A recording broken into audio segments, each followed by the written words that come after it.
My last question for you is, you started your journey with asana, and there are so many people in the West and also in India who believe that yoga is asana. So, how would you describe yoga, and how would you tell them that yoga is something more than just asana? And if they want to explore yoga beyond asana, where can they start? It's not easy because people who have felt bad in their bodies for so long and are doing asana and finally feeling good in their bodies, that's why I think they get obsessed with that feeling. I had such a bad spine. My lumbar spine was degenerative. And when I started doing it, it hurt all the time. So I had to go to the chiropractor. But then I would just feel this amazing energy that I never felt before. So of course you get obsessed. I was doing third series when I kind of quit doing third series. I just was like, I don't need to do this much. It's not necessary. So I understand it. But I think, and I teach asana, so I think that my approach, though, I always tell people, they always say, how is this supposed to feel? And I say, how does it feel to you? And they're always confused, like, I don't know how to quit disassociating from your body and feel what's going on in your body. Think of Mrichasana A. How does it feel with your shoulder wrapped all the way up around here and your knee behind your shoulder? How does it feel? What do you mean? I said, do you feel, okay, I feel this here, I feel this. That's what I mean. First identify with the physical feelings. That's how you tell energy, because energy you feel, we're in a physical body for a reason, to have experiences of growth and expansion, and we have to use what we have to do that. That's the meaning of karma to me, is to feel all of the things you're supposed to feel, to learn which direction you're supposed to go. And if you need to go and do all these things, go do them. But you'll learn pretty quickly. That's not going to make you feel fulfilled. It's a feeling that's coming inside here. So to me, yoga is the feeling you're getting from doing asana. Yoga means union. If you're doing asana and it's hurting you and you hate it and you're having all this, you're not going to think it's wonderful. You're going to hate it. And you'll probably quit. I know people who've done that. But if you get that feeling of yoga, you're going to keep doing it, and you're going to always keep looking for that as the end result. So I always try to, when I teach it, I always try to point people in that direction. Try to find the thing that feels, and I'm not saying the thing that feels good only, because you have to find the bad feelings too. You can't know there's light if there's no darkness. The dark feelings have to be there too. The dark emotions are there. We bury them down. That's why most people have quit Ashtanga when I first started teaching it. They couldn't handle all the emotions coming up that they buried for all these years. Because they bury it and it's like stuck somewhere, and what does Ashtanga do? It moves everything in this area, squishes it, twists it like a washcloth, opens your hips, puts your leg behind your head, it does all these things. You don't get a choice but just to store this stuff down there anymore. So I'm always trying to redirect their focus on, how do I look in this pose? No, how do you feel in that pose? And see what that does. Can you breathe? Now breathe into it. Bring prana into the situation. Think of Mrichasana D where you're twisted. How in the hell do you breathe into Mrichasana D? Well, it's not that hard once you figure out how to do it. Even if it's just like a little, it's there. Do what you can do, and then after some time, that gets deeper. That's why I like that you said you're enjoying doing primary, because when you keep doing the same thing, you find a new depth in each place, and you bring energy into new corners, because you can only maybe breathe here, but after a couple of years of that, you can breathe all the way down to your diaphragm, and then you're starting to hit your nadis, and you're feeling everything open up, and that's when you get all this openness that happens that connects you to bigger things, to make you ready for these experiences where you go out of your brain, And I forgot all the other parts of what you asked. So yeah, somebody has been doing asanas and they're feeling this flow of prana, they feel great. What is the next thing they're supposed to do to find this connection, to feel this oneness?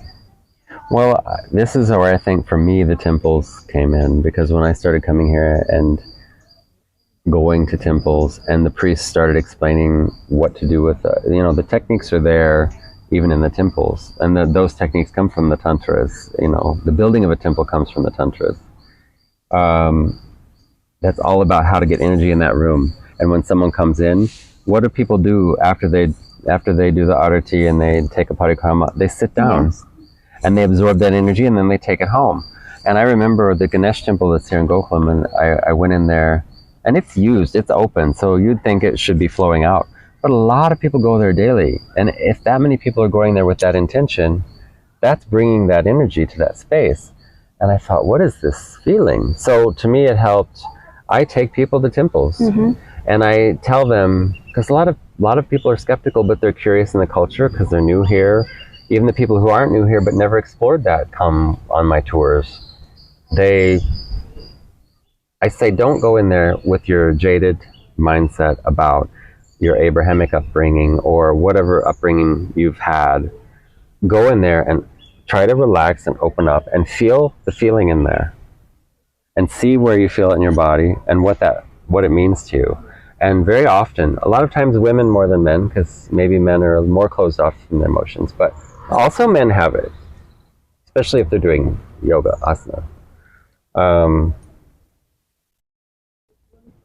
They have this experience at the end of the night. They're, thank you, that was just beautiful. And I'm not saying this to toot my horn, but I'm saying this because I had the experience, so I want to take them and share that experience with people. And people asked me to teach them what's going on in there, so I started doing it. That's why I involve the temples, because that's an outside source of the energy that you can walk in and feel physically. And sometimes people don't know how to identify the feelings that are going on inside themselves. So, but if you look at it from an outside source, they can identify better because they're used to doing that. Guruji would say that's the point. One of the points of Tantra is we take our indriyas always like this. But Tantra is techniques to take those indriyas and take them this way. So when you take them inside yourself, you have to learn. But you have to learn how to do that. How to feel this thing, what's it mean? Where is it in your body, you know? How is it in your mind? Are you getting logical and making it this instead of letting it be down here? It has to be both. But for me, that's one of the reasons that and people around me always go on the temple tours because that's what I do. And that helps. And then after that, they come and say, what do I do now? And they often ask, because I explain the Navagraha and that at the temples, and they're saying, well, how do I find my Vedic astrology? And I say, well, my guru does it. I have another friend who does it. You can check out that stuff. And then often after that, once they hear some of those things, because you know, Jyotish they'll tell you things, and you're like, why do you know this? This doesn't, you know, especially if you're a skeptical Westerner, a skeptical Indian too.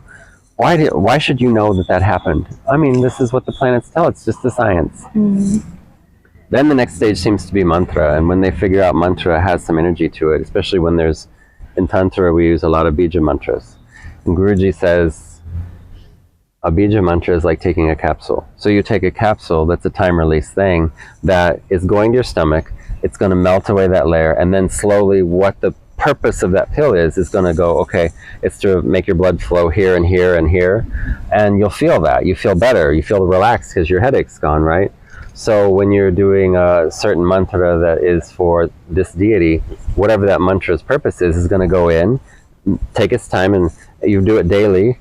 So it's going to slowly melt that spot, and you're going to feel a new thing. It brings sensation that you had in the temple, but it makes space so that sensation can stay there longer, can get there from being in nature. I think being in nature is one of the best ways to do it, because this is where God is, right? This is raw. It's just God spitting on you, you know. The tree leaf falls on you, it's what it is. But you get to slowly feel it enough that you can get okay being that open, because people are so scared they want to do this. You have to learn how to do this. But that's the goal. You want to be able to be open and feel everything all the time and be okay with it. That's equanimity comes in there in the sutras too when you hear about it, you know. The idea is when this thing comes, you can, maybe it makes you step back because it's a pretty intense thing, but you can step back and say, oh, I can handle that, okay. That's the goal, right? But you have to be able to feel it. So if you close yourself off and everything's a scab over all the time, you're never going to feel those little details, the intricate things. And that's the point, is to feel it. Mm. And then when you can feel it, you can integrate it. And then you can be that open wound with someone and have an authentic relationship. But it has to be authentic, and I think that's also yoga is when the real you comes out and what you're saying, what you're doing, that's what more do you want? But then you always want it from everyone else too. And everyone's not going to be able to give you that, but you have to be, you can only do it for you, you know?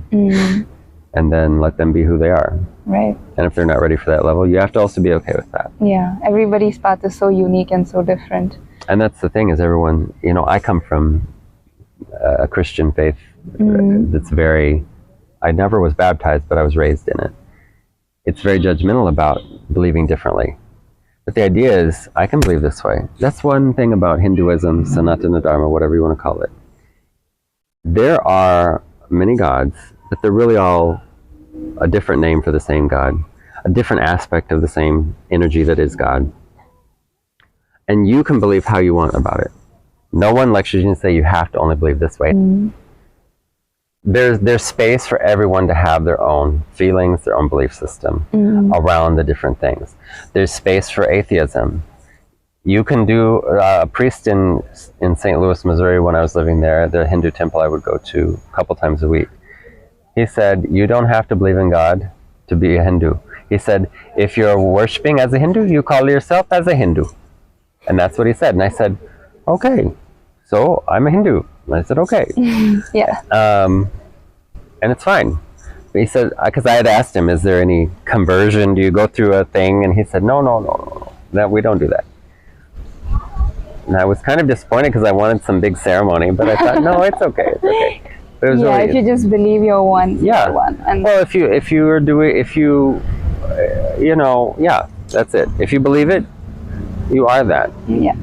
And if you follow your own unique paths, then you are still following the broad outline of Sanatan Dharma. Yeah. The broad, it's all, there's a big umbrella, and so many millions of things fall under that. That's the beauty of it, is it doesn't say everyone has to do this. Everyone has to do that. And if you don't, you are not in our fold, which I like that. Yeah. Great. Thanks a lot, Satinder, for sharing these interesting stories.